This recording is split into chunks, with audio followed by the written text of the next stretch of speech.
America has become a nation of investors, hopeful that in the long run stock prices will go up.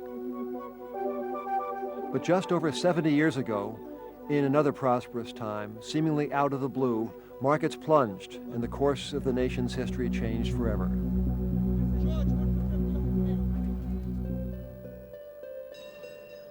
The 1920s. America was a nation at peace. Tennis and golf filled our increasing leisure time. The great hitter ruled at home plate.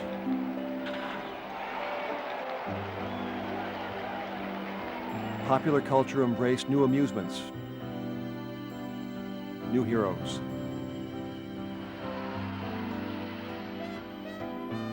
It was the jazz age. F. Scott Fitzgerald, The Great Gatsby, and so forth and so on, epitomized what was going on. The sky was the limit. This was the age of the speakeasy, of the flappers drinking cocktails, of the motor car, of the fast life and loose life.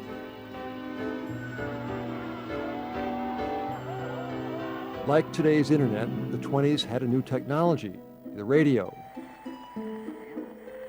and a new high-tech company, Radio Corporation of America. Business spoke confidently of the radio age.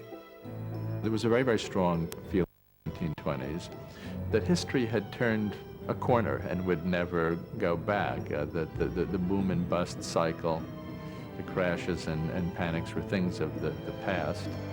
It was a roaring market. The great bull of the 20s was loose, and investors were eager to own common stocks. Listen, you want a tip? Get yourself some American tin. I made $50 on it yesterday. You can't lose. And then on Black Thursday, October 24th, 1929, with spectacular suddenness, the world came crashing down. They called it the break, or the panic, or the crash. It was perhaps the greatest American financial calamity of the 20th century, still as vivid in historical memory as Pearl Harbor. In the popular imagination, it is inseparable from the Great Depression. And whenever we find ourselves contemplating financial prosperity or financial peril, we reach back to that period and compare it with our own.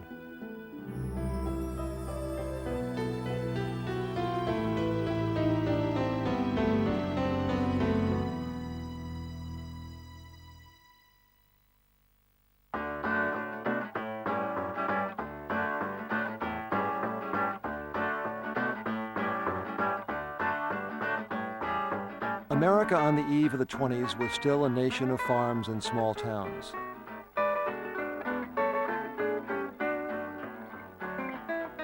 Soldiers returning from World War I found the country much the same as they left it.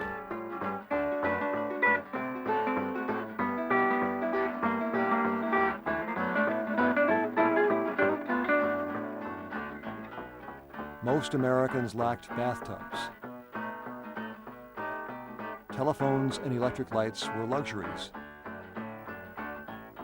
Pensions and unemployment insurance were the stuff of dreams.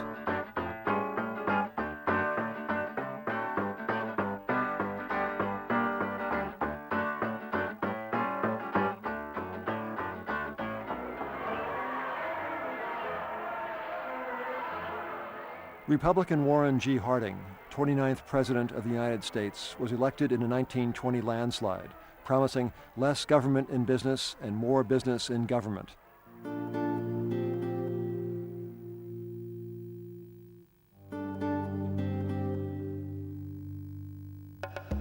H.L. Mencken said Harding had the intelligence of a respectable agricultural implement dealer and the imagination of a lodge joiner. Under Harding, taxes were slashed, wartime controls were lifted, and immigration was curtailed. The economy was booming. Automobile, steel, and oil flourished in the East. Agriculture and the movie industry blossomed in the West. An inspirational French philosopher, Émile Coué, taught Americans to say, "Day by day, in every way, I am getting better and better."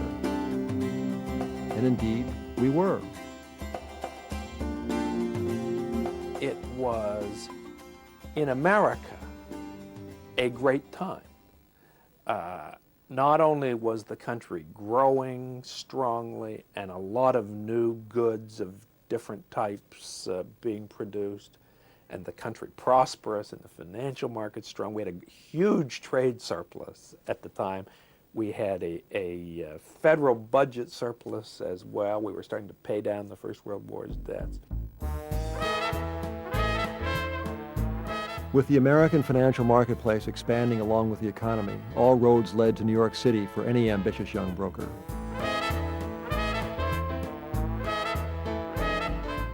Al Gordon from Scituate, Massachusetts, went to work for Wall Street investment bank Goldman Sachs. I came down to New York from the Harvard Business School in 1925. After graduating with my father, he said, Albert, go to New York. That's where the action takes place. That's where the pot boils the fastest. Wes Stenger came to Wall Street from Wharton Business School. I get on a train, go to New York. I show up at Dillon Reed's office, interviewed Joe Keaty, and he said, you seem like a likely prospect. I said, for what? Well, I think we can make a good salesman out of you.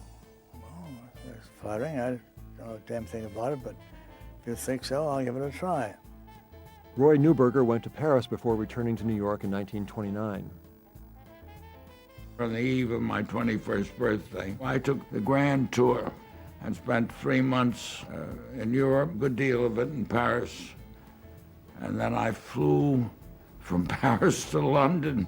Nobody but an idiot could have done that, and I was the idiot. It was, I think that type of airplane is now in the Smithsonian. David Granger got to Wall Street through family connections. I had two elder brothers in the bond business, and then went and bought a seat on the stock exchange. I was a junior in the back office, and our representative on the floor of the stock exchange died.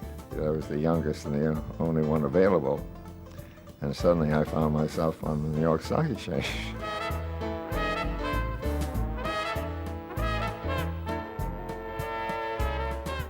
It was a ball, really, for me, because I lived at home with my family, so I had no expenses at all.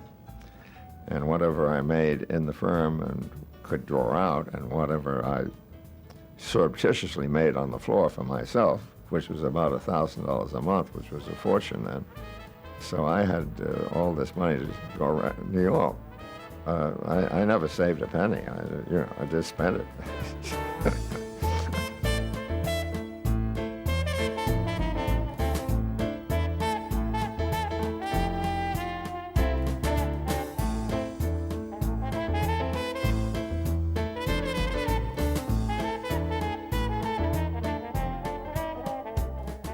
No one enjoyed New York life more than legendary Mayor Jimmy Walker, who came to politics after a short career in songwriting.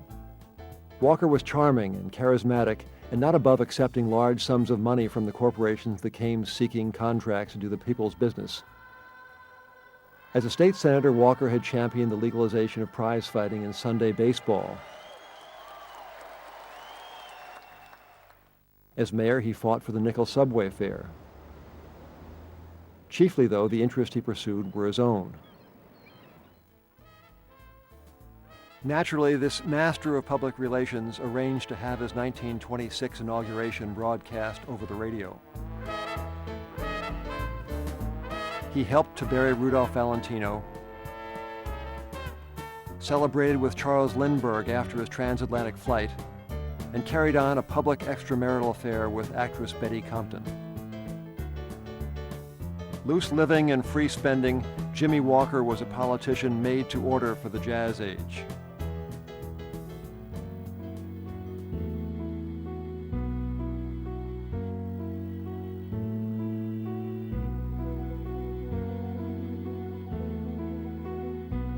After Harding's unexpected death in 1923, power passed to Calvin Coolidge, who was given to catnapping in the Oval Office and to long, inscrutable silences. A flinty New Englander, Coolidge hated debt and did his best to advance the cause of American business.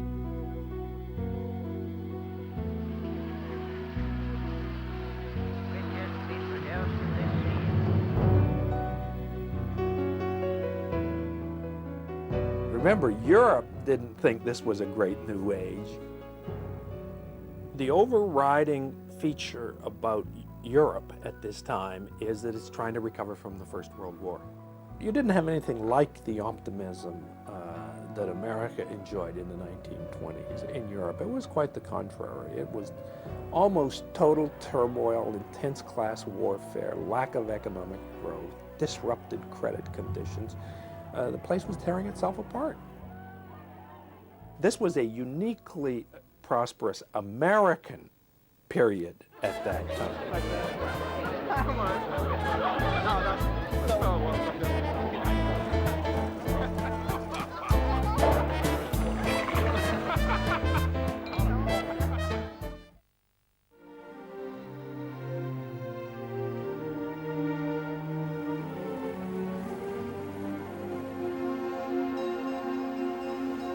Although America came out of the war as the world's leading economic power, faith in free markets was not universally shared. This is the period where the seeds of Hitlerism are sown. This is the period when England had its first Labour government. This is the period when you're seeing fascism all around Eastern Europe and in Russia. You know, Stalin is just on the edge of ceasing to compromise with property people in Russia, and he's about to wipe them out.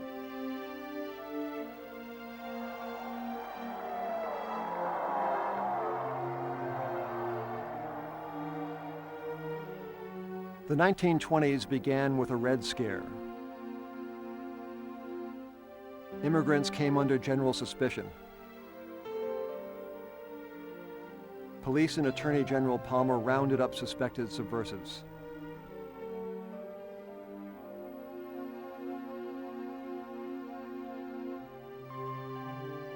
As the decade opened, tensions ran high on Wall Street and security was tight.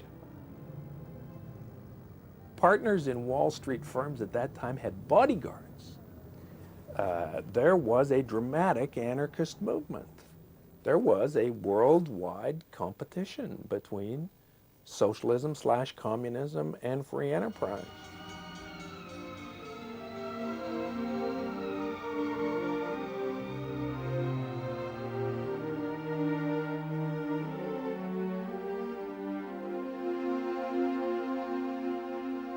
On December 16, 1920, a powerful bomb exploded on the sidewalk directly in front of J.P. Morgan, an institution that more than any other stood for the power and solidity of the American financial community. 30 people were killed.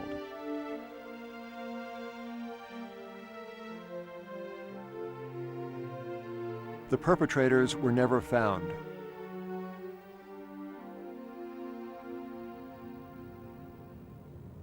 The Wall Street of J.P. Morgan Sr. was very much a world of secretive, cautious, old-line merchant banks doing an exclusively wholesale business with governments, corporations, and very, very wealthy individuals. The little people were considered beneath notice and beneath contempt. Nobody imagined that they would someday become a powerful force in the stock market.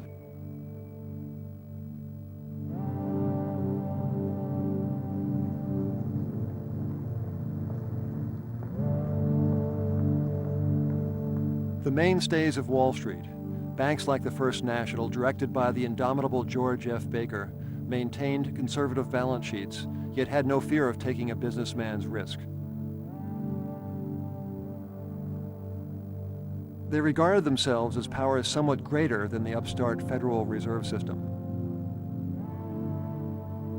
On October 24th, 1907, exactly 27 years before the 1929 crash, J.P. Morgan Sr. had single-handedly stopped a stock market panic.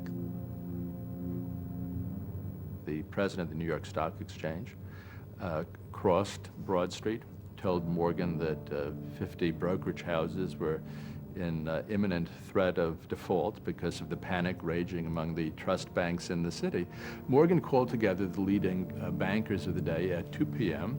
By 2:16, he had gotten them to pledge $25 million, and an emissary was dispatched across the street, and Morgan could actually hear the tremendous cheer going up on the floor of the New York Stock Exchange because he had rescued it. Morgan was indeed a very, very big fish, but he was also operating in a much smaller pond. So it was still possible for a single tycoon at that time to muster the resources and speak with the kind of authority that would stop a panic. J.P. Morgan Sr. passed his bank on to his son and namesake, J.P. Morgan Jr., who, though less of a potentate than his father, still bore the mighty Morgan name.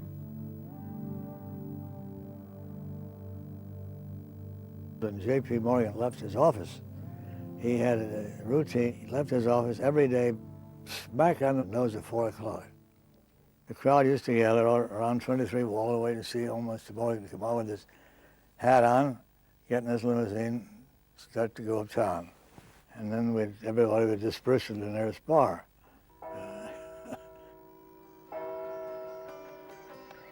The Wall Street securities market, which began in 1792, was very much an insider's game, played by a handful of professional traders who often worked in groups to move securities prices to their advantage.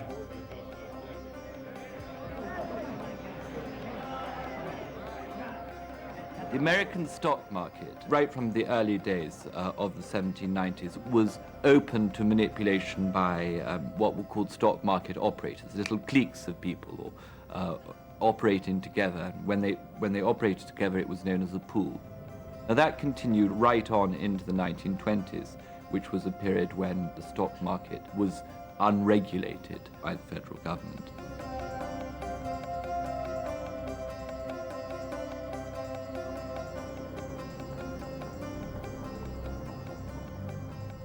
Even though bankers like Morgan owned brokerage firms, they viewed common stock and stock trading as fundamentally risky business, preferring instead the relative safety and predictability of bonds.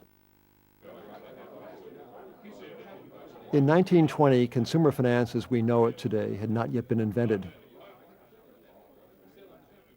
But even if the exact difference between a stock and a bond had not yet permeated the public consciousness, Americans were learning.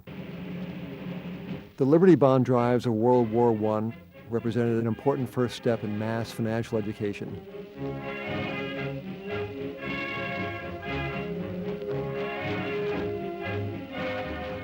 Before the 1920s, stocks still had a stigma for the average American. Most people had never held securities before. And so it was very important that when the U.S. entered World War I in 1917, that the United States government decided to finance the war by selling Liberty bonds.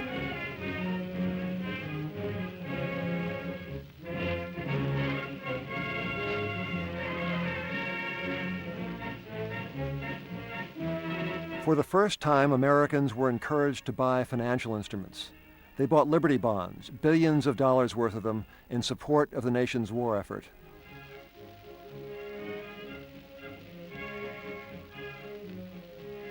With the bonds' return guaranteed by the government, Americans grew accustomed to buying securities instead of putting their money in the bank.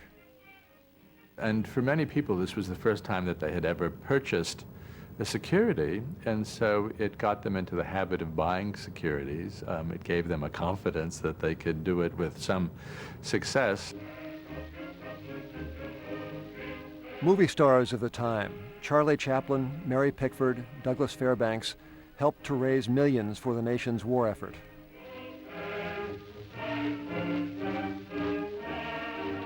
It was a major contributing factor to the bull market of the 1920s that the government had been behind this tremendous promotional push to sell Liberty bonds.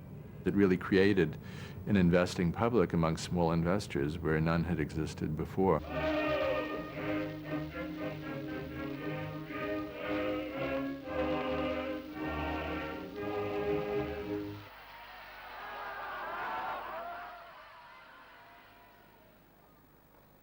While the New York Stock Exchange traded the securities of America's leading corporations, Many smaller and more speculative companies were listed on the Curb Exchange.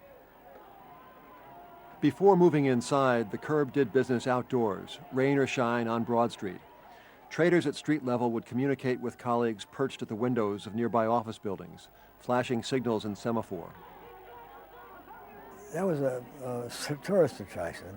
People would come out of curiosity and see these characters up in the Payne Weber building were flashing, talking to each other and swearing back and forth, and they were making trades, but the public didn't know what the hell was going on. The traders were often downscale and a little raffish. The market was makeshift. Accurate figures were hard to come by. This raucous and unregulated investing environment attracted the kind of employee who would never become a partner at an establishment firm. The old line bankers had traditionally had a disdain for common stocks. Neither J.P. Morgan Sr. nor J.P. Morgan Jr. would ever have recommended common stocks to ordinary citizens. They considered them much too speculative.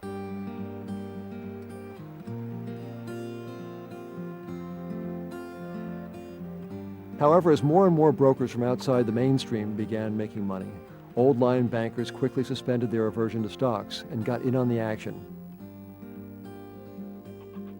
It was only in the 1920s that we see the first flowering of the retail side of Wall Street, of different commercial banks starting securities affiliates, often with names sounding suspiciously like the commercial bank. And there's a deliberate blurring between speculation and investing, a difficult distinction to make at the best of times. But you suddenly have common stocks being sold like soap or cereal with all of the techniques of high-pressure salesmanship.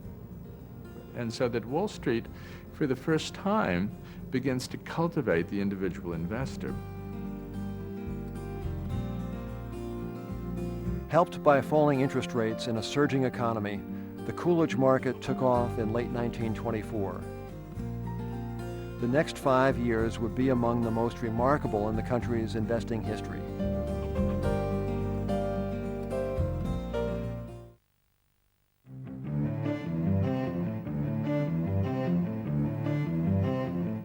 In the most memorable words of his presidency, Calvin Coolidge announced in 1925 that the chief business of the American people was business, and business was booming.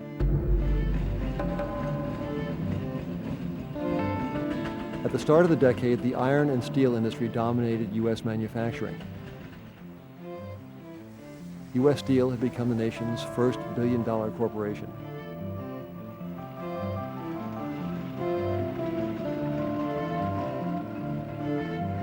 Andrew Carnegie's U.S. Steel was built around supplying rails to railroads. That was just a business in its own right. There were all kinds of different companies that manufactured rail cars, manufactured the machinery to go with rail cars, things to do with improving the track and the road beds and the bridges. I mean, it was a very big business.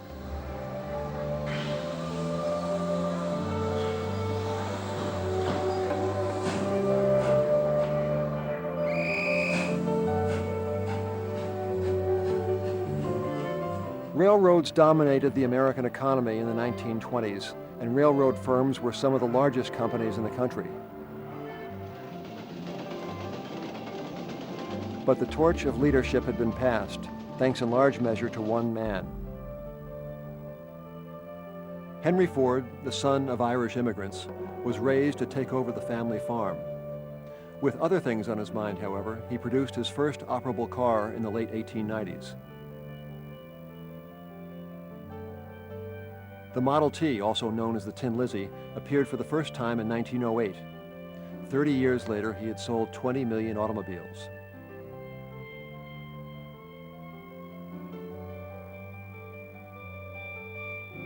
Ford built a huge factory where a new car was finished every 10 seconds.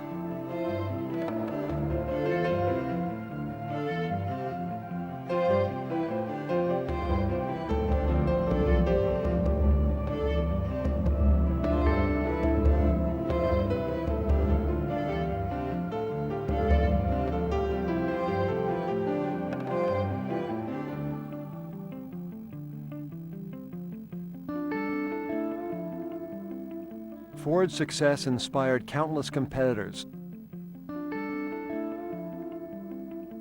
most of whom have long since been forgotten. The automobile touched every facet of daily life.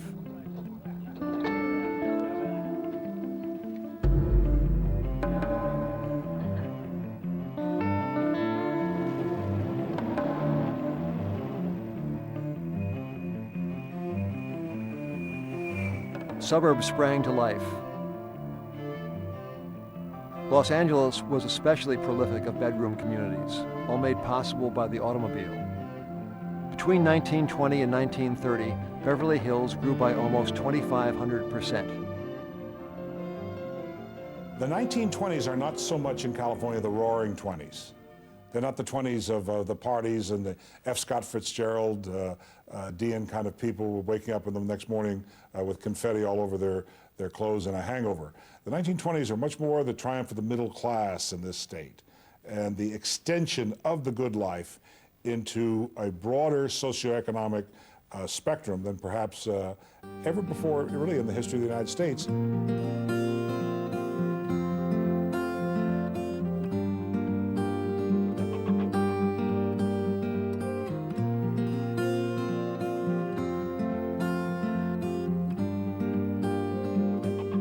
The most congested traffic intersection in the world was the corner of Wilshire and Western Avenues. Agriculture and the movies were big industries.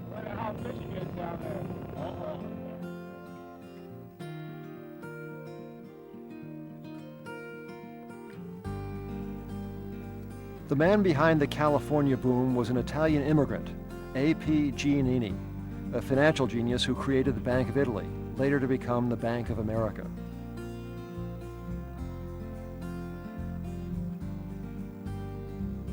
Unlike his Eastern counterparts, whose banks existed mostly to serve big business and the wealthy, Giannini served shopkeepers, small businesses, even pushcart vendors.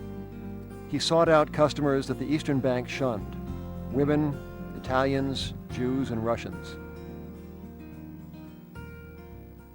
By 1927, Bank of Italy had more individual customers than any bank in North America. And truly, this, I think, was one of the quiet contributions of A.P. Giannini.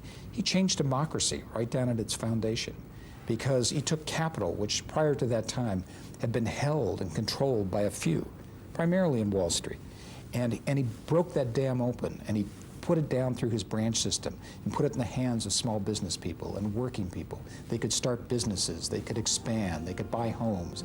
It helped to build the whole middle class in this country, and that really started in California.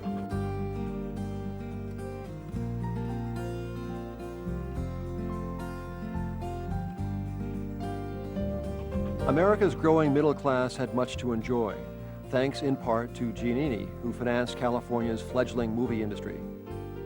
Movie magnates like Cecil B. DeMille and William Fox, founder of Fox Films, entertained Americans as never before.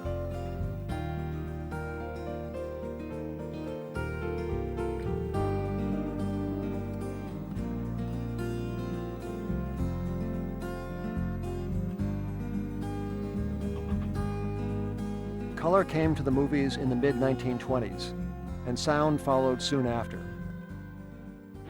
I have only the most general idea of what it is, mechanically and scientifically, that is being done.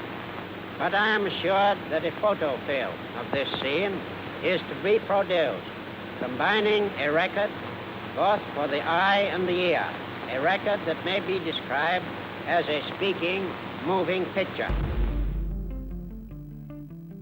The country's industrial expansion led to a host of new technologies that greatly improved the living standards of many Americans.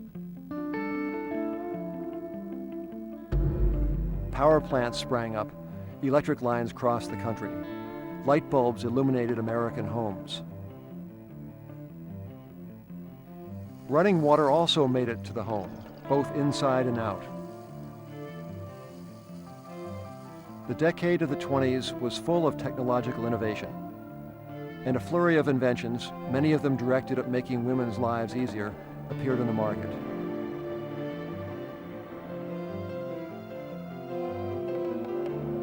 In the mid-1920s, New York Telephone made residential service widely available to its customers. The technology of the telephone replaced the telegraph. Up until the 1870s, the fastest word could travel was about the speed of a fast horse, maybe 20, 25 miles an hour. But then it became the speed of light. That was one of the major technological developments of all time. But of all the inventions that began appearing at the start of the decade, none stirred as much excitement for the consumer or the investor as radio. The radio business really started out as a type of internet, of communicating with people of short wave, and gradually it evolved into broadcasting. Suddenly the world found its way inside the American living room. In 1925, President Coolidge's inauguration speech was broadcast, the first time that Americans across the country could hear the voice of their president. So let me admit that in helping to make the amazing record, The nation listened to jazz, the era's bold new music. The World Series was broadcast for the first time in 1921. The Dempsey-Tunney fights a few years later. Americans could even get radio on the go when Chevrolet offered the option in 1924.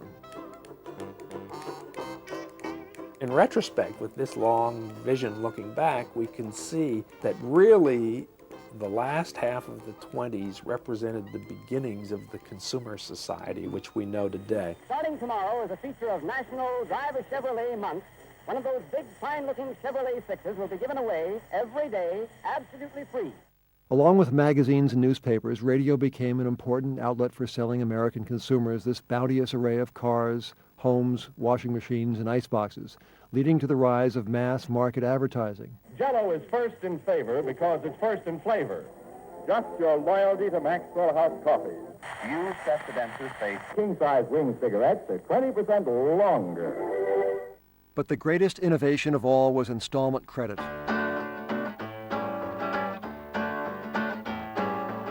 In 1926, Merriam-Webster Dictionary admitted down payment into the language. And by 1929, the annual volume of retail installment credit had grown to $7 billion, 14 times the level of 1910.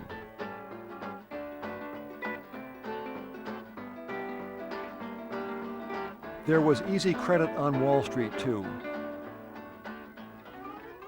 Shares of stock could be had on terms as generous as 10% down.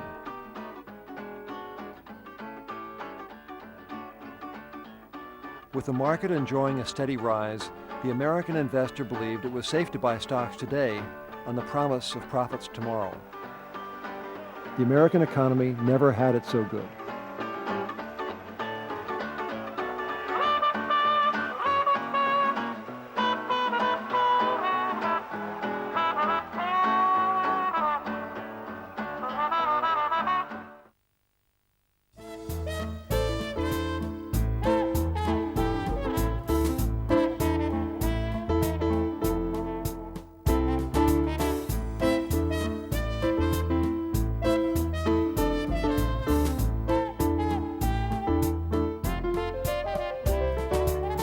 By the mid-20s, people were making money in a wide range of activities, some of which entailed little or no work. The undisputed leader in the more money for less work field was Charles Ponzi, ex-vegetable dealer turned financier. Ponzi promised miracles and seemed to deliver. It was a simple scheme. Ponzi would borrow money from investors, give them $10 today, and in 90 days he returned 50% simple interest. By June of 1920, the money was pouring into his office at the rate of over $1 million a week.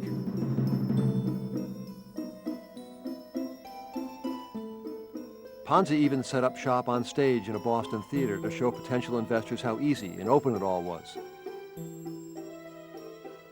What it was a classic pyramid scheme, and the earliest investors received a handsome return, paid for by new investors.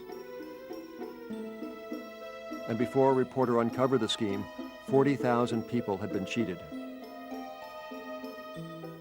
After spending time in prison, Ponzi ended up in Brazil, where he died in a charity ward.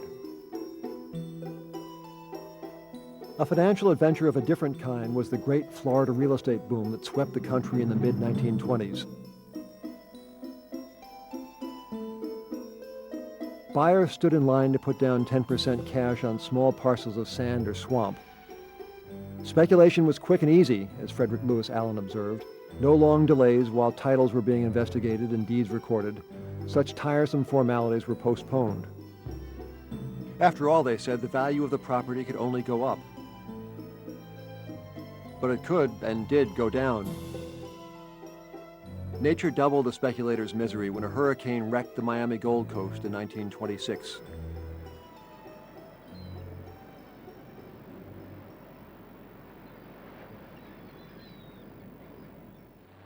A certain amount of the decade's enterprise was applied to profiting from Prohibition. AP 5318, which way is she coming? Down the ridge. All right, we'll be there. Come on, man.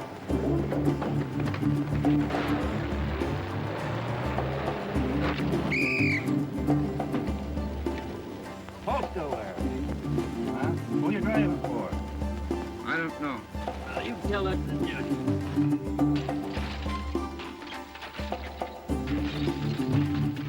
Liquor came in through Canada and by sea. Ships would drop anchor outside U.S. territorial waters, and the smugglers would move bottles and barrels to shore by speedboat. It wasn't hard. The government's heart really wasn't in the enforcement of the law. Prohibition was in effect at that time, but there was no lack of booze if you wanted it. And I wonder how much it's worth of a bootleg. Come on. In New York City, the 16,000 saloons that existed before Prohibition became as many as 30,000 speakeasies. It was big business.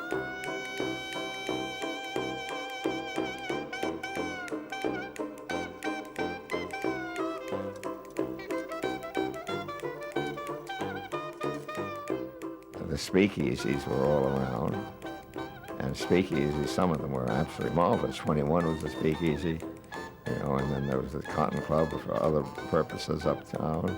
God knows there were dozens of them. You had to be known in most places. I mean, they had to know you from experience. I once was called by a friend, wanted to go to 21, and I called them and told them to let him in. But apparently that evening he was a little tiddly, and they wouldn't let him in at all. One of the most colorful figures to come out of Prohibition was speakeasy owner Texas Guinan. I want to kill that bomb. Now quote that song entitled California, Here I Come. Called Queen of the Night, she operated clubs across New York. Many a sucker has cut himself too big a piece of cake. You understand? Conviviality didn't come cheap. In the better joints, like Texas's or 21, the drinks were $1, 20 times the cost of a subway ride.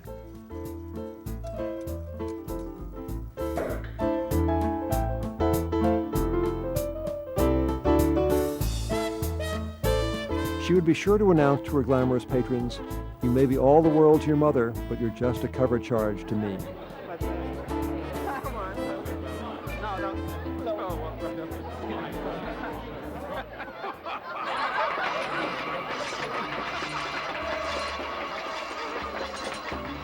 Just supplying the illegal booze produced thousands of full-time jobs and led to a renaissance in organized crime.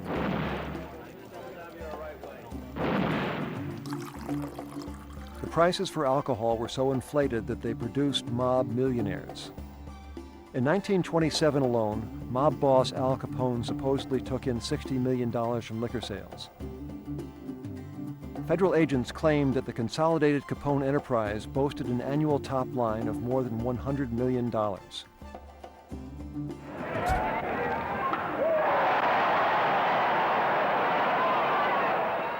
There was inflation, too, in professional sports in the 1920s.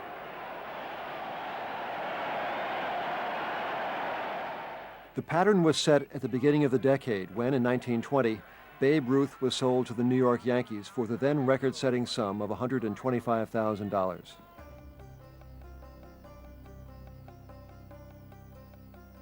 Sports stars in almost every arena began to make big money.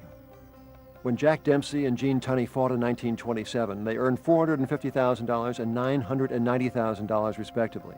No boxers had ever been paid so much before. But the real sport of the era was buying and selling common stocks.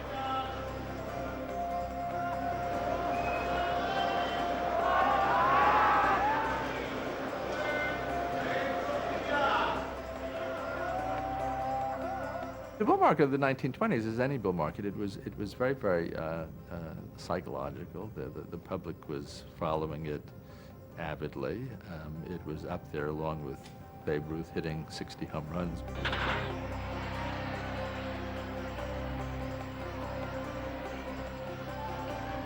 Playing the stock market and the boom on Wall Street seemed to be an extension of 1920s culture, even if it wasn't played by the vast majority of the population.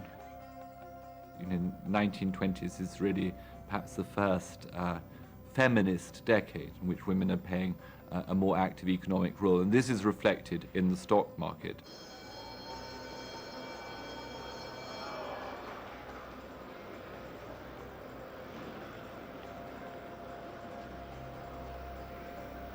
The speculation was beyond belief. It was fun. Absolutely everybody was speculating. Everybody was speculating, and it was all individual speculation. And all of us were looking for inside information. There were no regulations and so forth and so on, and the devil take the hindmost. So, well, you knew you were in dangerous ground, but why not? Life was so easy. Who cares? Anything goes. I mean, it was a game. In this unregulated and freewheeling financial environment, a common and accepted practice was manipulation of the market through stock trading pools. Groups of investors would form a pool to coordinate trading in a given stock in order to push the price higher or lower to their benefit. There were more than 100 pools in the 1920s that just openly manipulated prices of various stocks, and they were not considered illegal. They were done openly. And it was considered very glamorous and sophisticated to be involved in one of these pools. And with the pools came a host of new characters eager to respond to the public's growing appetite for common stocks. Mike Meehan, who owned a number of brokerages and was a specialist in Radio Corporation of America stock and ran a couple of pools in its stock. Meehan, a former ticket broker with a shock of red hair, became so adept at manipulating stock prices that he was able to buy 7 seats in the New York Stock Exchange, and later, with the help of wireless communications, set up brokerages on ships at sea.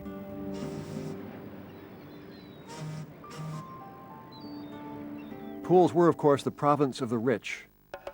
Automobile magnates William Durant, the Fisher brothers, and J.J. Raskob joined forces to make additional millions. What they would do is they would decide to push up the price of a particular stock, and they would do this by often getting the management of the company on their side. They would buy into the stock secretly, generate a flurry of interest in the stock, often by bribing journalists to write about the stock in a positive way. There was no feeling of guilt among these bankers that they had this advantage over ordinary investors. And I think that to a certain extent, ordinary investors did not mind the feeling that they were participating in a rigged market. I think there was also a sense that if the professionals were rigging individual stocks, that they were so powerful and so clever that they would never allow the market to crash. So I think that one of the sustaining illusions of the 1920s bull market was, in fact, that it was a rigged market.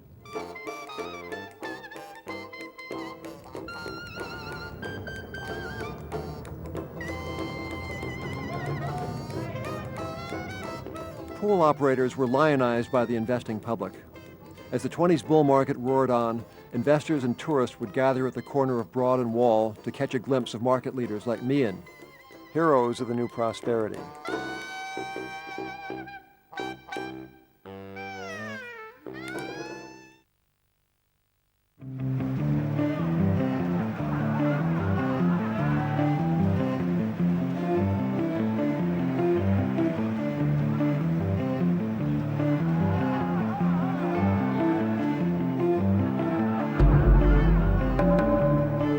1920s bull market had friends in high places. Irving Fisher, a Yale economics professor, wrote and spoke at length about the sources of America's prosperity.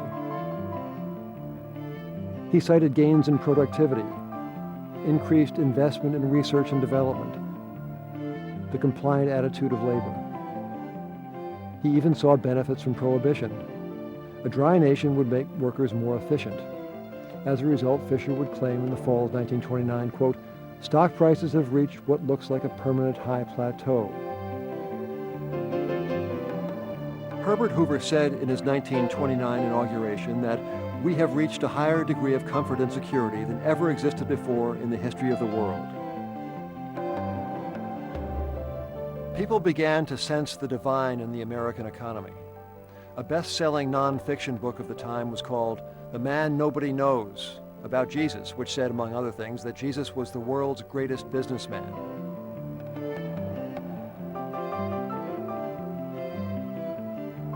In fact, much of what Fisher and the others were saying about the market was true. Corporations earned profits and reinvested them. This compounding of wealth was what made the market go up relentlessly over time. Enthusiasm for common stocks during the 20s was built on solid evidence. In a sober little book published just as the run-up began, Edgar L. Smith showed that stocks consistently beat bonds in the long run. Emboldened by theory as well as by experience, investors began to take on debt to implement Smith's ideas. Putting down $1,000 to buy $10,000 worth of stock became a favorite trade of the latter confetti phase of the bull market. And so that the more the stock went up, you could then take on an extra debt and use that to purchase more stock in perhaps the same company or another company.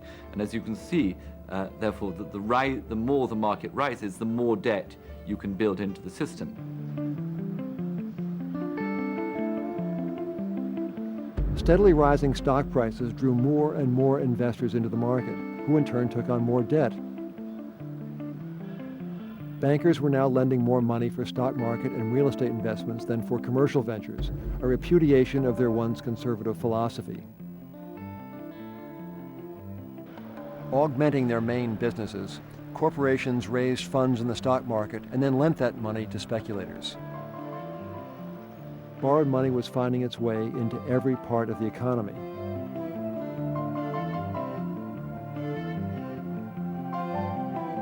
A bigger problem actually in the market of the 1920s was the fact that you had unit trusts, which we would today call mutual funds. The mutual fund concept was really perverted so that some of the mutual funds were so highly leveraged and buying in turn other highly leveraged mutual funds and creating these tremendous pyramids of debt that the mutual fund, which was supposed to be an instrument for cautious money management, was actually transformed into yet another speculative vehicle.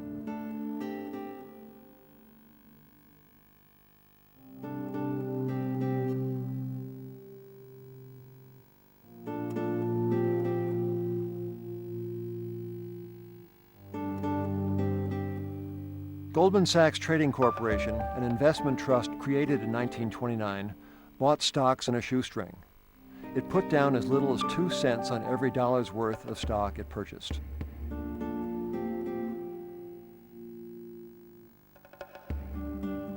The Coolidge prosperity of the 1920s would not have happened without the drive and salesmanship of people like Charles E. Mitchell, president of National City Bank. Charles E. Mitchell was one of the most prominent cheerleaders of the 1920s bull market. It wasn't simply his public pronouncements. His bank, National City Bank, also had a securities affiliate And through the National City Company, Mitchell was one of the keenest sellers of stock to the populace.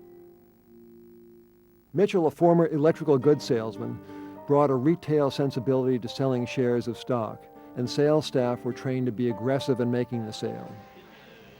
He would have his salesmen wait outside speakeasies, and they would catch bewildered people walking down the street and sell stocks to them.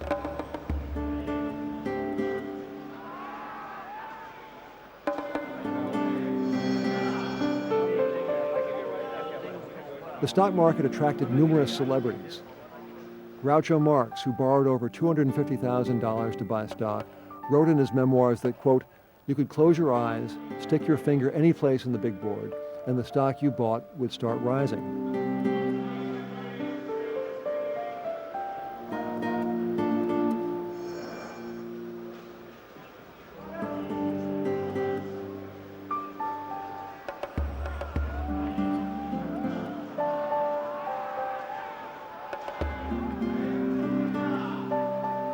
One company came to embody all of the temptations the stock market offered the eager investor.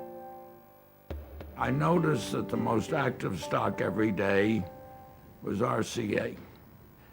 And I was fascinated with it, that I studied it much more than any other stock. And I couldn't understand it at all. It just didn't seem to have any real value. And the only bull argument I spoke to older people was that we're going into a radio age. The radio man, tell my mama to come back. Radio Corporation of America created a phenomenon almost as intense as the internet mania of the 1990s. Like many of today's technology stocks, RCA never paid a dividend during its fast climb, but it was the most exciting stock of the 1920s, the Microsoft of its time.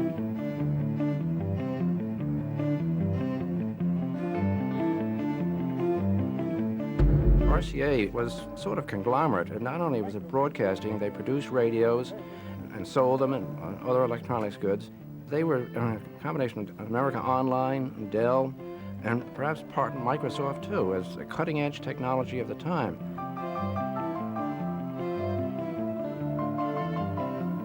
Fast-rising RCA was helped along by Mike Meehan and the management of the company, who ran a successful pool to push up the company's share price. The stock went from under $10 to $573. It more than tripled in 1929. Split 5 for 1, that's about 114, and then it did not see that level ever again. I don't think that the original buyers of RCA at the peak in 1929 have ever broken even.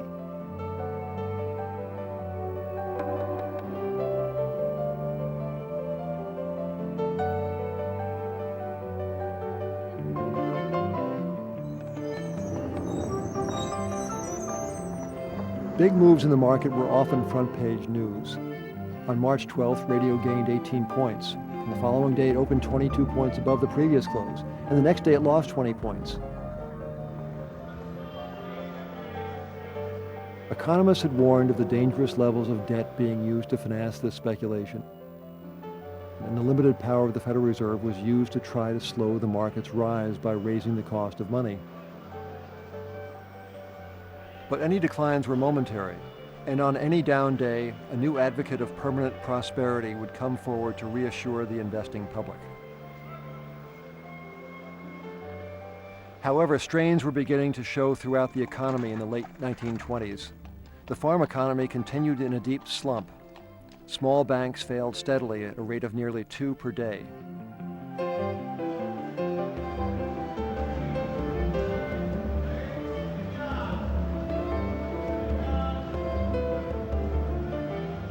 A big drop in March 1929, brought about by higher interest rates, might have stopped the advance in its tracks, but the bull leaders had other ideas.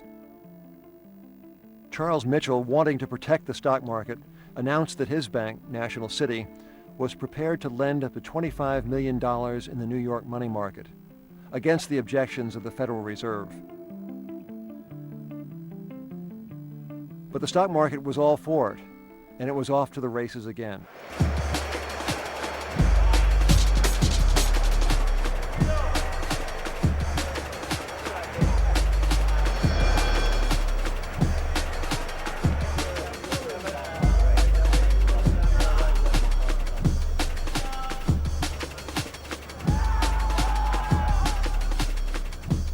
On September 3rd, 1929, the Dow closed at an all-time high of 381. 2 days later, investment analyst Roger W. Babson declared that sooner or later a crash is coming, and it may be terrific. But few investors believed him. He had been bearish and wrong before. His forecast was ridiculed.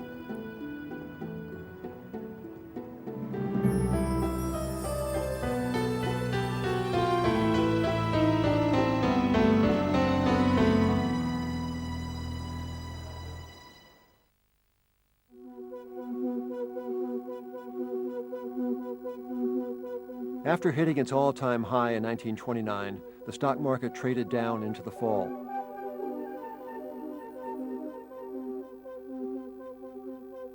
September brought continued growth in margin borrowing and a record volume of new stock issuance, $1 billion worth. Almost without exception, the proceeds of these big new equity issues went to investment companies.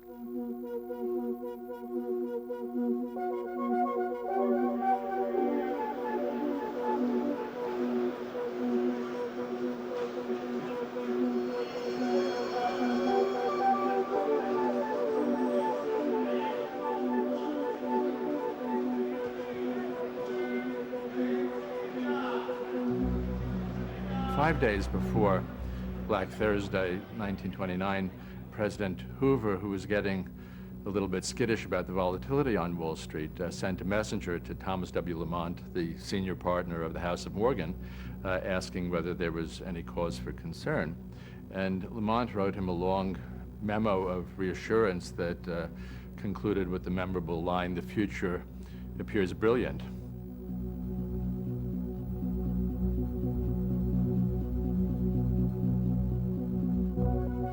On October 24th, over 1,000 members of the New York Stock Exchange waited for the trading day to begin. Normally, fewer than 800 members were present, but personnel was increased because of the high number of margin calls and sell orders that had begun coming in the night before.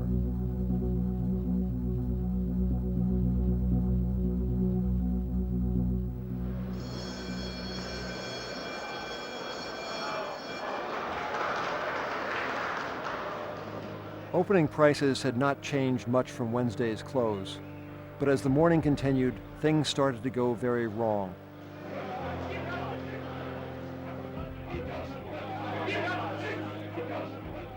You went in with an order to sell something, and there were no bids.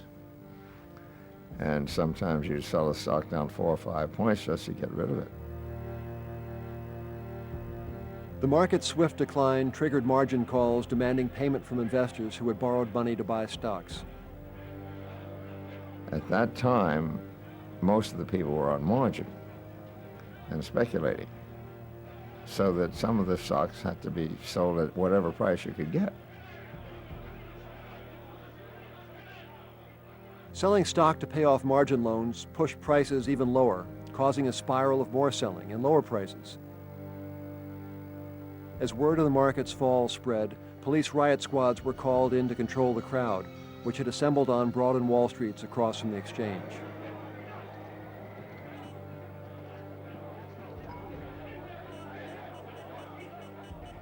On Black Thursday, 1929, at around noon, the leading bankers in the city marched up the steps of the House of Morgan and had a meeting, which was chaired by Thomas W. Lamont, the senior partner, and they agreed to pool their resources and create a rescue fund of $240 million.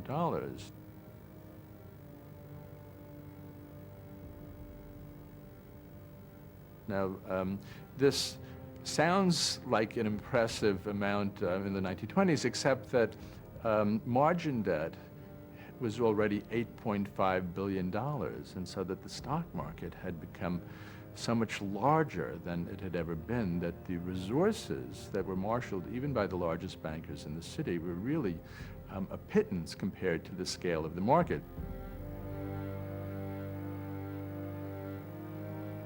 13 million shares were traded on the New York Stock Exchange, doubling the previous record. Richard Whitney, who's been the acting president of the New York Stock Exchange, appeared on the floor of the exchange and very breezily walked over to the trading post of U.S. Steel and placed a large order for U.S. Steel stock. And then he went around the trading floor doing the same thing at other places. Everyone began buzzing that the moneyed men, the mythical they, were finally stepping in to stabilize the market, and it briefly worked. After the market closed that day, Tom Lamont, the senior Morgan partner, appeared to talk with reporters, and he uttered what has become the classic understatement in American financial history when he said there has been a little distress selling on the stock exchange.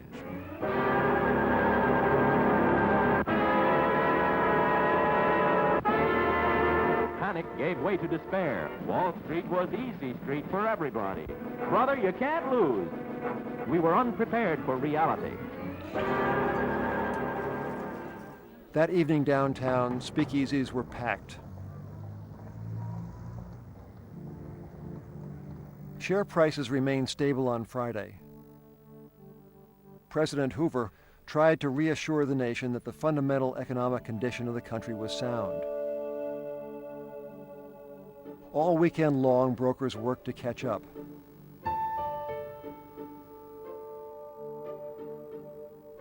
The stock exchange was open for half days on Saturday. Prices stayed steady and trading volume was normal. Many investors thought that the worst was over.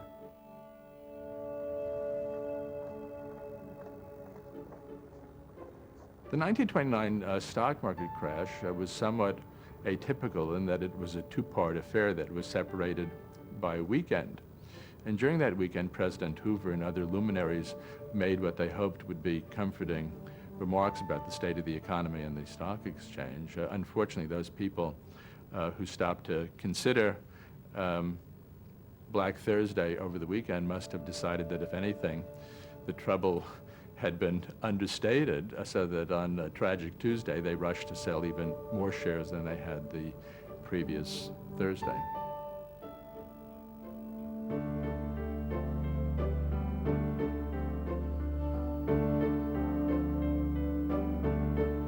Damn ticker kept going and going and going and going. And 3 o'clock came when the stock exchange generally closed, I believe, and this thing was still going. 4, 5, 6, 7, 8, 9, 10 o'clock. They ran out of tape, I think. Everything seemed to go wrong with the technology that supported the market. The transatlantic cable failed. The ticker tape stopped functioning. Both the telephone and telegraph systems choked on the increased volume of calls in and out of the exchanges. In exchanges across the nation, what little composure remained gave way to frantic selling.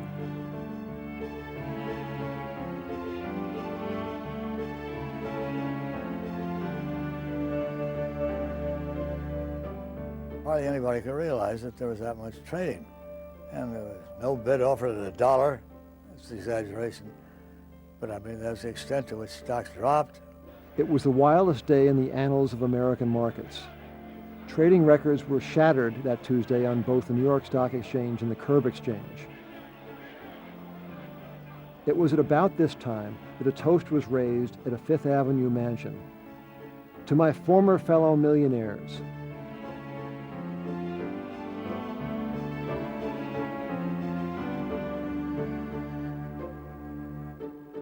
All stocks suffered severe declines. The share prices of high-flying companies like motion picture studios were badly hit. The flamboyant William Fox, who controlled Fox Films, faced personal ruin. He had about 10 brokers having a big position in his stocks. We didn't know about the others until later. And the stock started going down, We and another firm or two called a meeting. We met in Fox's office, and the first thing he said, "Gentlemen, I have no money." The stocks of leading New York banks also suffered a spectacular plunge. Charlie Mitchell personally borrowed millions in an attempt to support the price of his bank, Citibank, only to lose it all.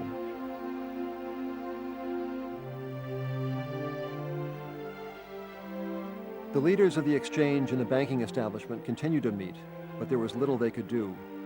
Instead of appearing on the exchange floor, they gathered quietly in a room directly beneath the trading floor, while overhead the market continued its fall.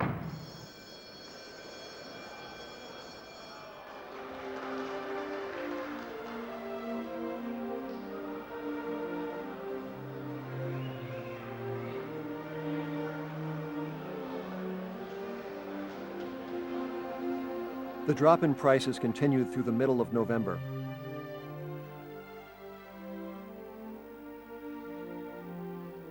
The value of stocks traded on the New York Stock Exchange dropped from about $80 billion in September to about $50 billion only 2 months later.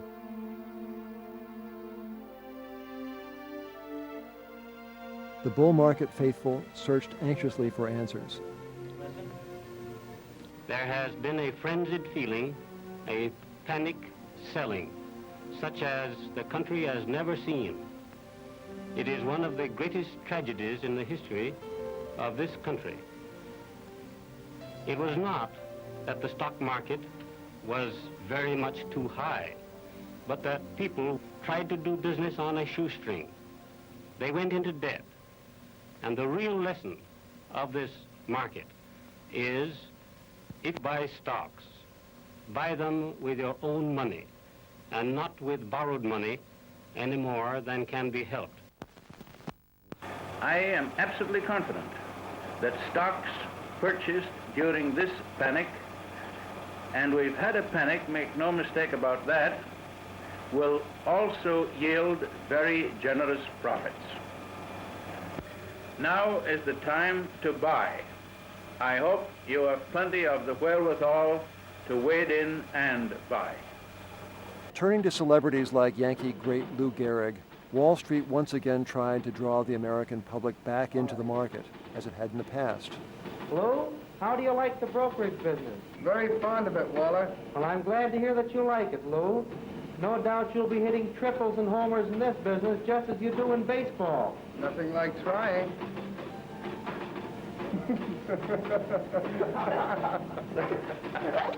But as the 1920s drew to a close, the expected rebound in the stock market didn't happen.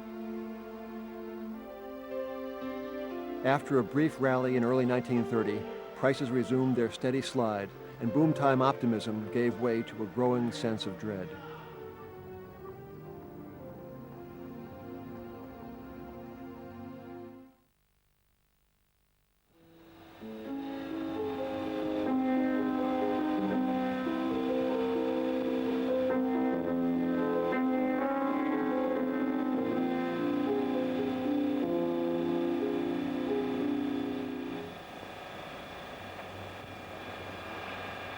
One of the lambs that Wall Street has shorn. When I was a little girl, a patron of art left me $1 million for my musical education. But I thought I couldn't live on the income from $1 million. So I asked all my rich friends for tips on the market. They gave them to me, and I lost my $1 million. Now the only thing I have left is this chinchilla coat of mine.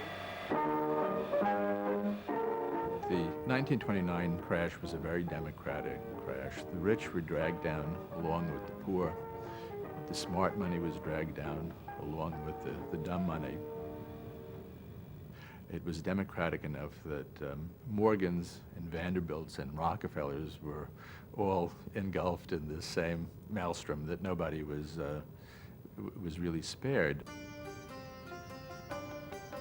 By 1929, John D. Rockefeller Sr. had graduated to the status of a gray eminence. So after the crash, he issued a statement saying that, believing that economic conditions in the country are fundamentally sound, my son and I, for several days, have been buying sound common stocks.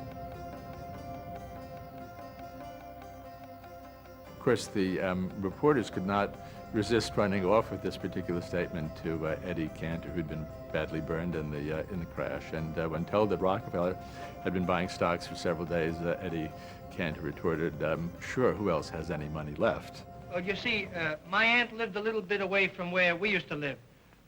She's a widow. Her husband died. That's how she came to be a widow. The stock market didn't kill him. No, he's one that the stock market didn't kill. He died in September, B.C., before the crash. Very sick man. He had diabetes at 45. That's nothing. I had Chrysler at 110.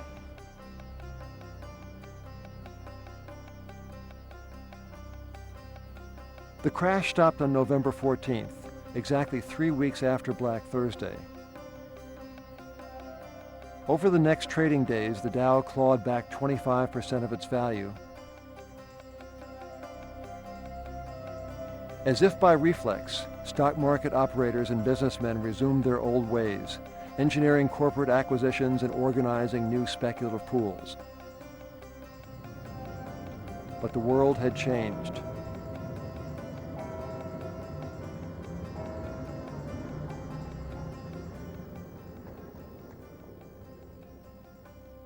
I was staying late in the office one day, this is 1968, and we had a big boom in RCA, which was formerly Radio Corporation of America.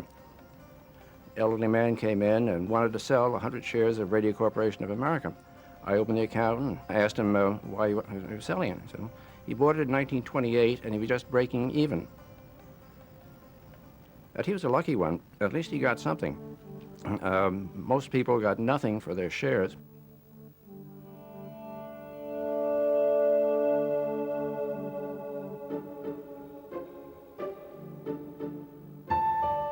Almost all stocks continue to fall precipitously. A few investors managed to avoid disaster, however. We hadn't had positions at Fox Films, and we got in touch with all the other people we knew that had positions. And we made a decision not to sell the share. The stock did not open at all. And Fox managed to get a banking group to take over the whole thing. And we all emerged without any loss. The crash was not immediately felt in California, where the movie, timber, and agricultural economy insulated the state from the problems of the East Coast. We were a diversified economy, so that we did not have any one aspect of the economy which collapsed and then plunged the whole state into turmoil. If we had been a more highly industrialized state, or a more exclusively industrialized state, I think you would have seen more visible effects of the crash of October 1929. Signs of stress that I do see, say in Southern California and Los Angeles, are arising in part because of people coming in from the outside.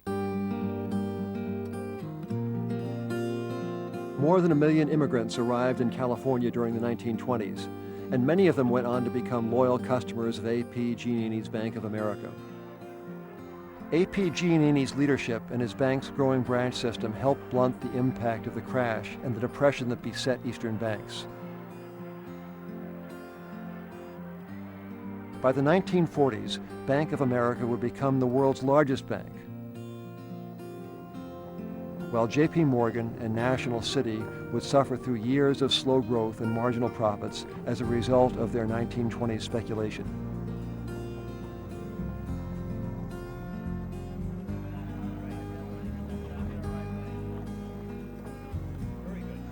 I think that in terms of the political and psychological reaction to the boom and the crash, it's important to remember that for most people, the doings on Wall Street, however fascinating, were very remote and rather surreal.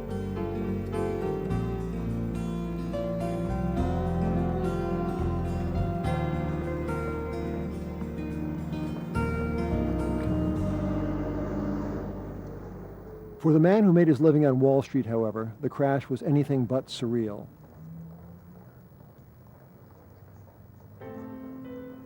We had people in the office who were on margin who were wiped out.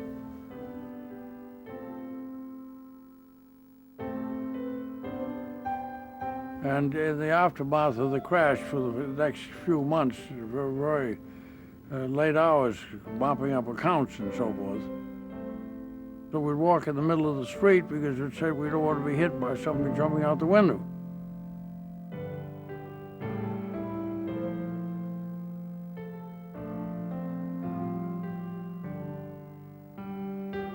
I was sitting at my desk and I saw a black object pass by the window. Bang! About a week or so later, I looked up, whew, another guy's coming down. He landed on the parapet. He didn't bother to kill anybody in the street. But I thought, I better get out of here. They're gonna get me next.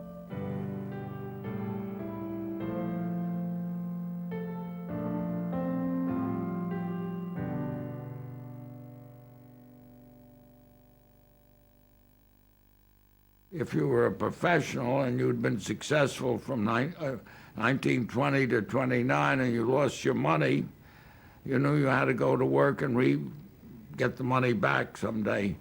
But they weren't, it didn't do any good to cry about it. The reason I didn't get fired because I was the lowest paid guy in the place.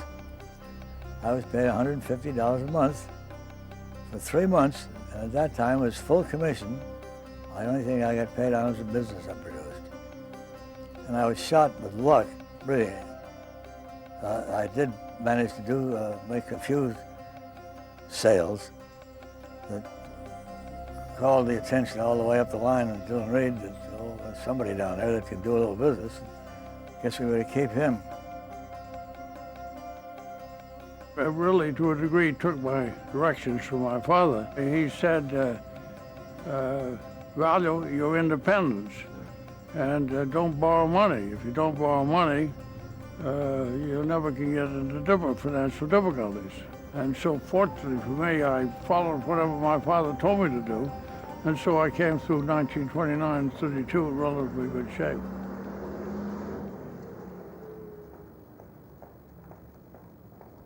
Many of the era's notables were not so lucky.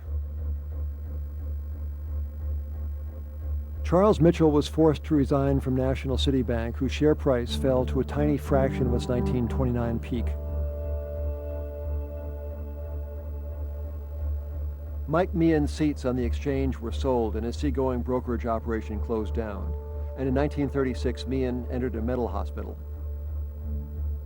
By 1933, Goldman Sachs Trading Corporation fetched just $1.75 a share, and its officers faced litigation from angry customers. Pool operator William Durant, whose speculation earned him an estimated $100 million at the top, wound up in a New Jersey restaurant washing dishes. Rockefeller, who by 1929 had given away most of his money, saw his remaining $25 million reduced to $7 million, and spent the rest of his investing life trying to earn it back.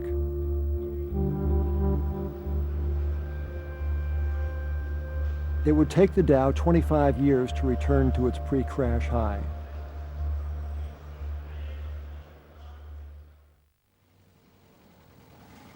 When the decade came to an end, people wanted to forget about the crash. The #1 news story for 1929 in the judgment of the New York Times wasn't the market, but Richard Byrd's exploration of Antarctica. New York City's icon of good times, Jimmy Walker, tried to prolong the spirit of the 20s into the new decade, but a chastened public had no time for a public servant who lived like a millionaire. Hello, everybody. That's all I can say now, with a lot of other good stuff to follow. Facing formal corruption charges, Walker resigned his office in 1932, grabbed his mistress by the hand, and sailed for Europe. By the time Walker made his retreat from New York, however, there was little to feel confident about anywhere in the world. The shock of the crash fell upon a vulnerable global economy.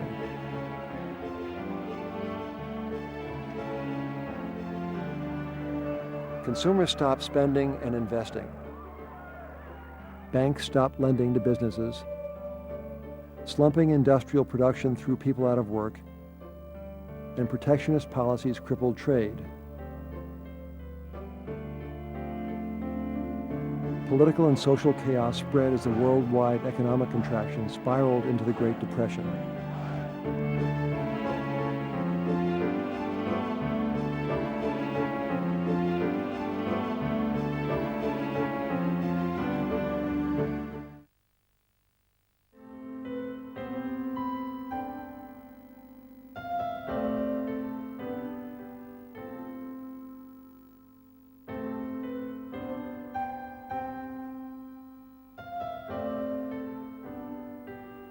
Because of its suddenness and the devastation that followed, the crash of 1929 occupies a unique place in the American consciousness. Yet the reasons for the crash and its connection to the Great Depression are still unclear.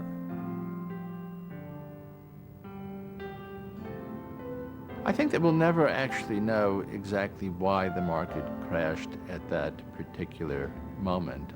All we can do, looking back, is to say that it was bound to crash at some point, and it was bound to crash for a number of reasons. The banking system was extremely weak. Banks were failing during the 1920s at the rate of 2 small banks a day. And the leverage was not only in the stock market, the leverage was in the economy too. Personal debt actually doubled from around $3.5 billion at the start of the decade to about $7 billion by the end. The interesting thing about the 1929 crash was that it came at the end of a business cycle. It's quite clear that by the summer of 1929, the industrial expansion was over, so that in September 1929, the head of General Motors, Alfred E. Sloan, announced that his company no longer saw such a prosperous future. So that might have signified that the market should go down, but it doesn't necessarily mean the market should crash overnight, or as it did in October 29, over a week's period.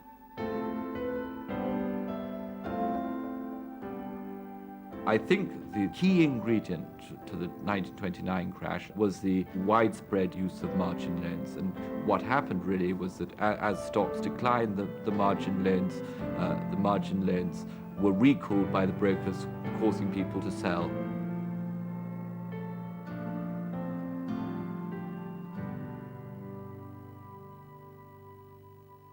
I think clearly the Great Crash was not the cause of the Great Depression. Put simplistically, the stock market in April 1930 rose back to the same levels it was at in October 1929. Put another way, we've had some very dramatic stock market declines since then that didn't cause Great Depressions.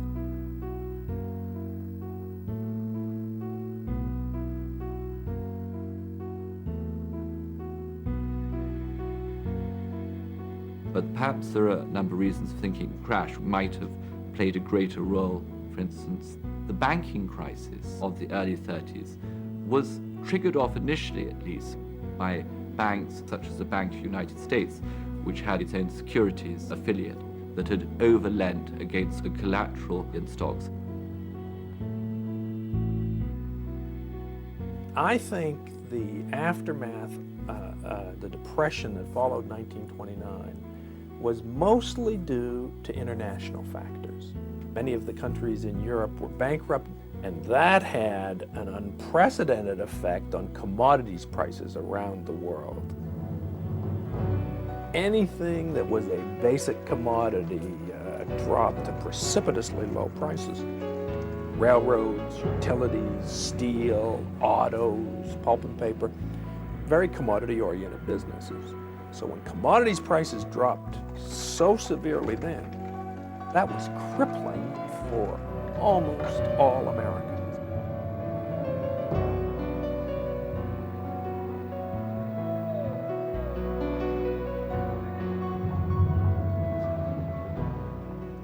The booms and busts of the past are never far from the investing imagination, and it is to the parallels with the present that the crash naggingly draws our attention.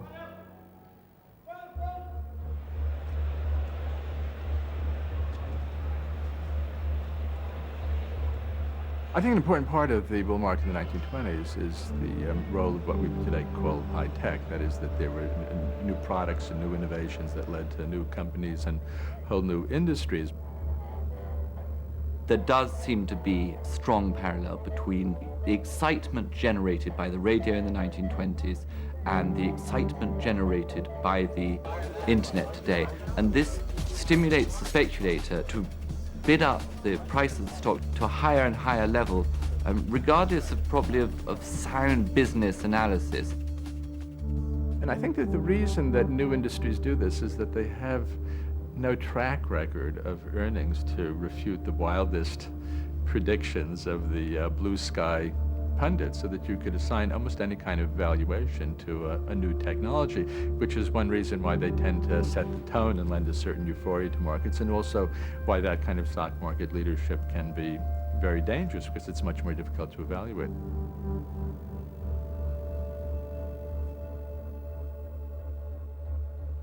Every generation of investors wants to believe that it has found the secret to overcoming the boom and bust of market cycles. One of many illusions that sustained the stock market in the 1920s is that people were inordinately proud of their modern new financial system. The Federal Reserve Act had been passed in 1913, and so for the first time there was a sense that there was a government backup, and so it really introduced the problem of laxity induced by the often illusory sense of a regulatory backup that we're still living with today. The standing of Alan Greenspan as the Federal Reserve Chairman is unprecedented in American history.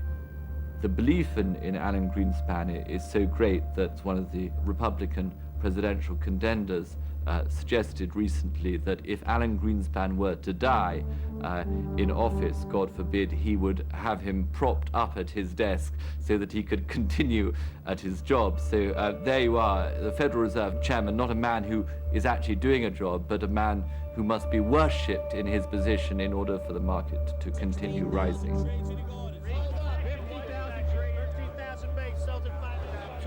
But if the current era shares any real connection with the 20s, it is probably in our unshakable confidence that stocks over the long haul will always go up. It was shown in the 1920s through reasoned statistical analysis that stocks had outperformed bonds over the previous 70 years, and people continued bidding up stocks to higher and higher levels, always saying, well, stocks will outperform bonds. They pushed up the price of stocks in this belief that their own actions weren't actually changing the equation. In the 1920s, I think the investing public was still small, somewhere between 1 and 3 million people, and so it was still a very tiny minority of Americans who were behind it.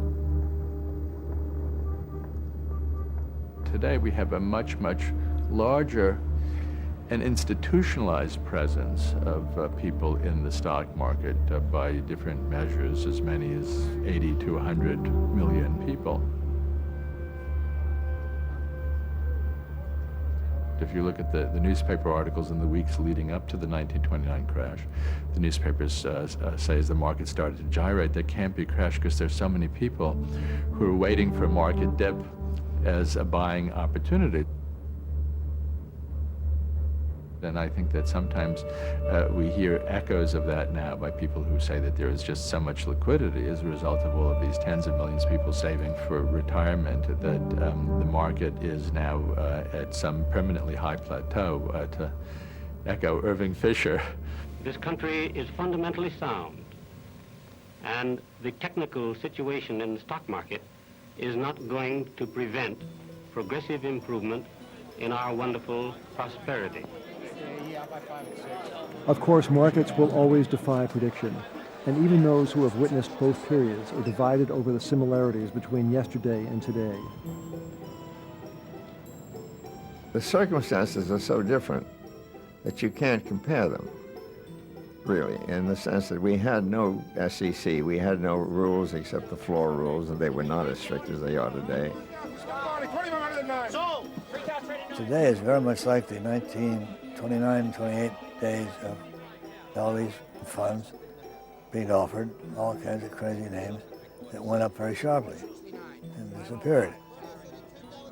This is the wildest kind of speculation I've ever seen in my, whatever it is, how many years, 59, I don't know how many years in Wall Street. I think it's absolutely nuts.